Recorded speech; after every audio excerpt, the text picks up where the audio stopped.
For as long as I've been prepping, one particular thing has frequently been the topic of conversation: how to buy antibiotics to have on hand for a future emergency.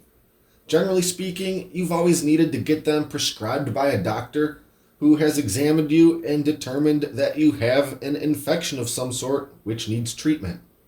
There have been some workarounds, such as buying fish antibiotics from pet supply companies and figuring out the fish to human conversion doses. But in the last couple years, a small handful of companies have started popping up that are basically changing the game when it comes to stockpiling up on real prescription antibiotics.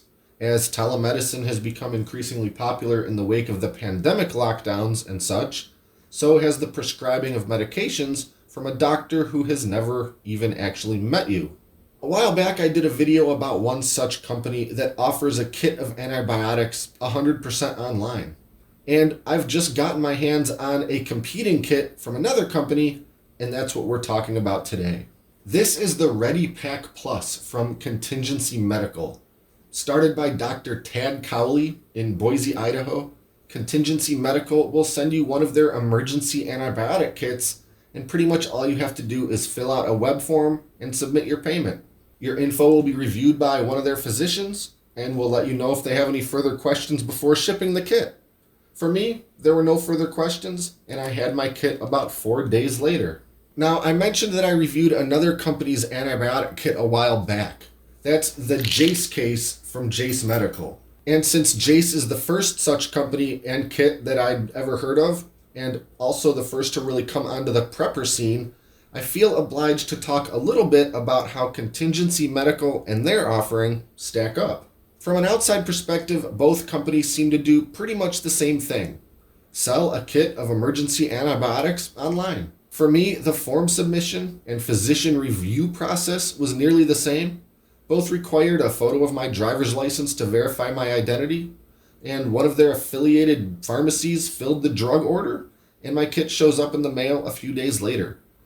And for the basic kit, both cost basically the same. All in all, a seemingly identical business model.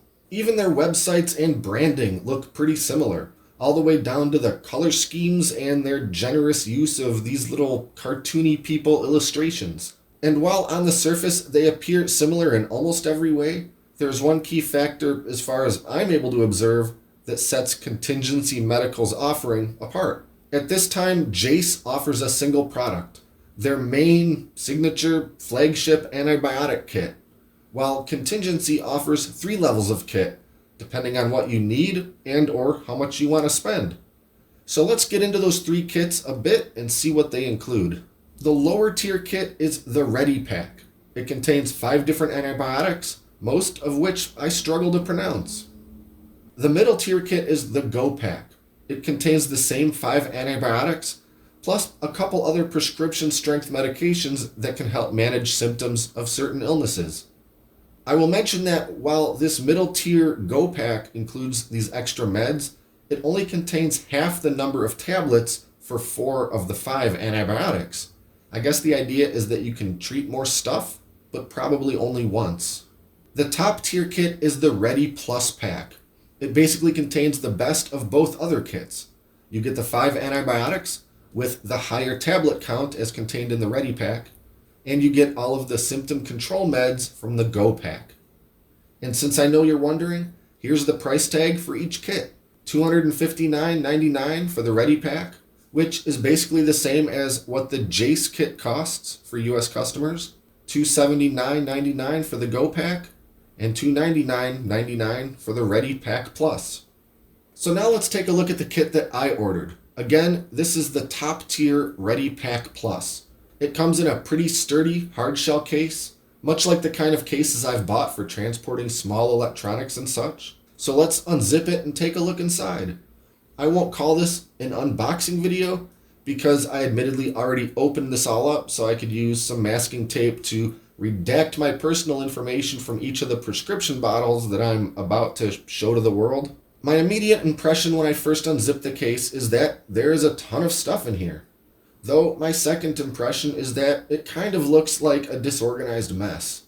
The case has spots to secure 6 bottles, but the rest have to sort of float and tumble around freely wherever they can fit. This doesn't especially matter, and there are only so many ways to cram 10 different drug packages into a small rectangle. But I guess it would be nicer if all the bottles had a proper spot. And this might just be a personal point of irritation, but I don't love how the pharmacy applied these ultra big labels to each bottle, such that several inches of label has to just dangle wildly and get awkwardly wrapped around the bottles just to fit. It just looks messy, but again, it doesn't really affect the function of anything, and these big flappy labels do have some information, instructions, and warnings on them that is important to have. Also, a couple of these drugs have multiple bottles. My kit comes with 8 drugs, but there are 10 containers.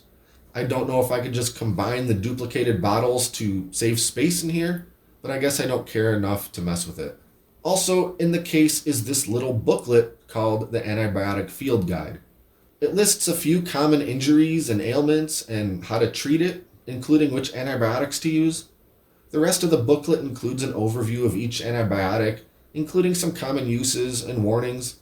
It's a pretty good little booklet, but you may want to keep a pair of binoculars handy because the tiny font size is just this side of unreadable.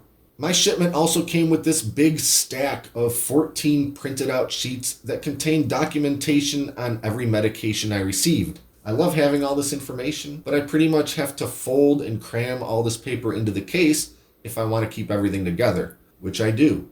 All in all, a pretty cool kit that any preparedness-minded person, traveler, or adventurer would be happy to have on hand.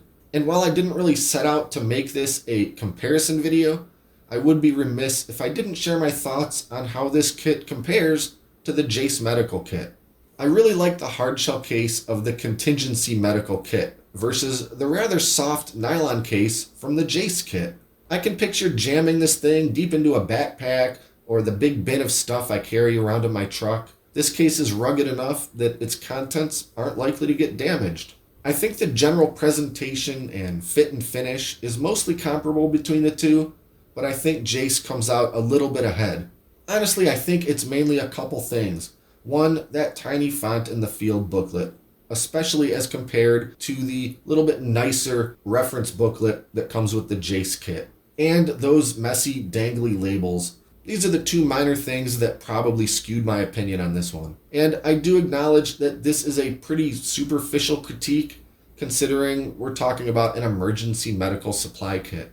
And while the Jase kit and the lower tier Contingency kit cost about the same, there are a couple big differences. First, the actual type of antibiotics you get. Both come with 5 drugs, but 2 of them differ. Both come with amoxicillin clavulanate, doxycycline, and azithromycin. From there, the included meds diverge, with the Contingency kit coming with these, and the Jase kit including these. The thing is, I don't know enough about internal medicine or pharmacology to know which combination is better. I rather liked that the Jase kit includes Cipro, because that's what's used to treat exposure to anthrax. But that's literally the extent of my knowledge on the subject. If your decision of which kit to buy comes down to this single matter, then I guess it's up to you to research all the meds and determine which is best for your potential needs. I guess I enjoy owning both kits, because now I have some of all of them. Another key difference to mention is the quantity of each medication that's included. On basically all counts, the Jase kit comes with more of each drug than the Contingency kit of the same price, though it's only an apples to apples comparison with the 3 drugs that both kits contain. I can't fairly compare the quantities of those other drugs that differ because, again, I'm not a doctor or pharmacist. All that being said, Contingency Medical's mid-level and higher tier kits really won me over. I definitely appreciate having those other prescription strength meds in there for things like nausea and diarrhea and so forth. In my mind, that's what really sets them apart, and I suspect Jase and the other companies will take notice. So to really wrap this all up in a nice little bow, here's my personal opinion. If you're going to spend $259 on one of these cases, it's going to come down to which combination of antibiotics you want. And if you want to spend a little more, you can get one of the Contingency Medical kits with those extra symptom relief meds. For me, it's a tough pick, and I'm honestly pretty happy that I don't have to choose since I already have both kits. What else can I say, but they're both pretty awesome to have in case I ever need them. If you want to take a look at the Contingency Medical kits, I'll put a link in the description below. And if you missed my video of the Jase medical kit from a while back, I'll add a link to that as well. Be sure to like and subscribe and stay up to date with all our latest stuff, including future medical preparedness videos. Thanks for watching, and until next time, this is Great Lakes Prepping.